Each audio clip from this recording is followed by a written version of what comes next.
Did Sunny Hostin's apology just push The View into dangerous legal waters?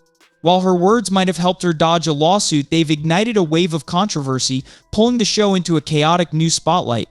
From their fiery criticism of Trump's nominations to the legal disclaimers they used to dodge accountability, this story has layers you won't want to miss.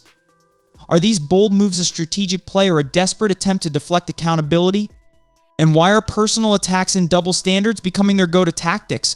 Stick around because we're uncovering the shocking details behind The View's legal chaos and how it could all backfire in the most unexpected way. Is The View crossing the line? Sunny Hostin's recent apology may have helped her dodge a potential lawsuit, but it's opened up a new can of worms, pulling the entire show into what looks like a legal quagmire.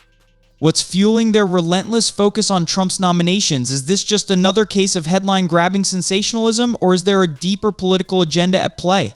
Lately, there's been a noticeable shift in how the hosts approach their controversial takes. Their criticisms of Trump and his cabinet picks have grown sharper, but what's catching everyone's attention is their new defense mechanism.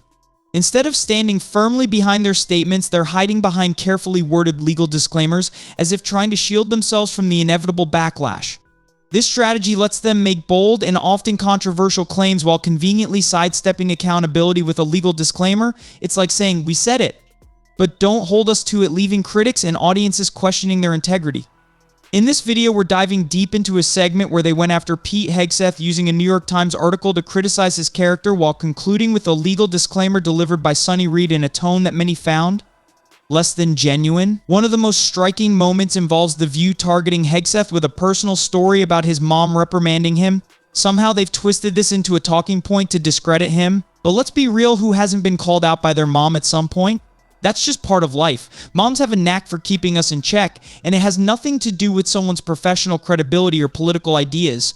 But beyond this, there's a larger issue at play: the way personal moments are weaponized in politics, a distraction from the actual issues at hand. And it's just the tip of the iceberg when it comes to The View's escalating controversies. Stick with us as we unravel this mess piece by piece and explore the real impact of their sensational strategies.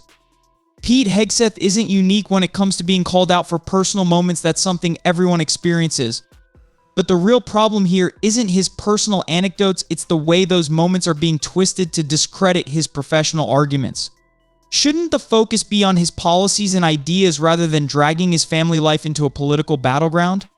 Dragging personal stories into political debates feels less like meaningful commentary and more like tabloid fodder. These tactics belong in gossip magazines, not serious discussions. If you disagree with Pete's viewpoints, the right approach is to engage with his actual arguments, not derail the conversation with irrelevant personal jabs. And then there's the issue of how much of the criticism Pete faces is rooted in speculation. Much of it comes from anonymous sources and allegations that haven't been proven. Whether these claims hold water or not, we can't treat them as facts. It's crucial to stick to verifiable information instead of veering into baseless personal attacks that add no value to the discussion. Take Alyssa, for example. She didn't hesitate to undermine Pete's credibility by bringing up these questionable claims, essentially disqualifying him from opportunities based on unverified stories. But here's the thing: Pete's track record tells a very different story. He's a decorated Army veteran, having served in some of the most challenging environments, places like Iraq, Afghanistan, and Guantanamo Bay. His military service alone speaks volumes about his resilience and leadership. Beyond his time in uniform, Pete has committed himself to advocacy work, leading not one but two nonprofit organizations focused on veterans' rights.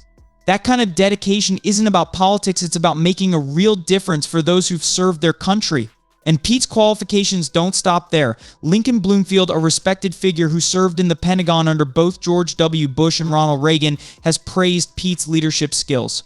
Bloomfield even pointed out that Pete has the energy and experience to tackle the tough challenges of leadership head-on. That's not just a glowing endorsement, it's a testament to Pete's ability to lead effectively. Interestingly, Pete himself anticipated that personal attacks like these would come his way. He predicted that people like Alyssa would resort to bringing up irrelevant personal moments to try and discredit him. And as expected, that's exactly what happened. This raises an important question: if his critics can't challenge his ideas and policies, is their only option to rely on personal smears? This type of political mudslinging feels less like genuine discourse and more like a calculated distraction from the real issues. A prime example is the New York Times publishing a so-called expose on Pete Hegseth, using nothing more than a private email from his mother. Think about that, taking a family matter, something deeply personal, and blasting it into the public sphere to score political points. It's a move that feels unnecessary and downright invasive. Who doesn't have personal family moments they'd rather keep private? Yet the Times turned one of these into a public weapon, calling it independent journalism. They even defended their move, claiming it served public awareness, but at what cost? But here's the real question: would they have gone to these lengths if the subject were someone on the opposite side of the political aisle? It's hard to believe they would. This glaring double standard isn't just frustrating, it's a blatant example of bias. Rather than focusing on the policies or substantive arguments at play, the goal seems to be to discredit individuals they disagree with through personal attacks. This is more about silencing voices than holding anyone accountable. Pete Hegseth isn't the only one in the crosshairs. The View quickly jumped on the bandwagon, using this as an opportunity to drag Trump's other nominees into their narrative. But instead of fostering a balanced, thoughtful discussion, they've taken a scorched earth approach. It's not about debating ideas, it's about turning political disagreements into personal vendettas. At this point, it's almost predictable. The same pattern repeats itself over and over again. They cherry-pick personal anecdotes, repackage them as evidence, and use their platform to attack Trump's nominations. The View has essentially transformed their platform into a one-sided courtroom where they act as judge, jury, and executioner. The lack of balance in their coverage is striking. Instead of diving into the qualifications or policies of these nominees, they resort to personal smears and exaggerated narratives. It's less about informing their audience and more about pushing a biased agenda.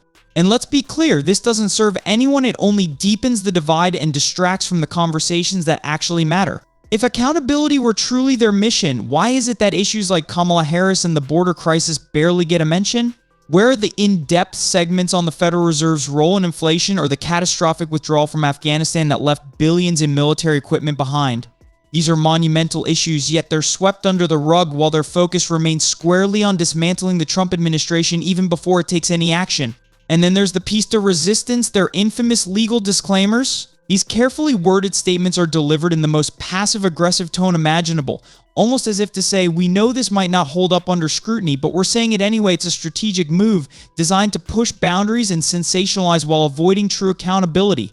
Let's be honest, these disclaimers are about as sincere as a cookie-cutter apology from a PR team. In fact, I've seen YouTubers own up to mistakes with far more authenticity than Sunny Hostin awkwardly reading off a cue card. It's almost comical how blatantly they use this tactic to shield themselves. What do you think are the View's tactics, pushing the limits of what's acceptable? Or is this just par for the course in today's media world? Share your thoughts below. Let's dive into this conversation in the comments below. I'm eager to hear your perspectives. And if you found this video insightful, don't forget to share it with your friends and family to spark even more dialogue.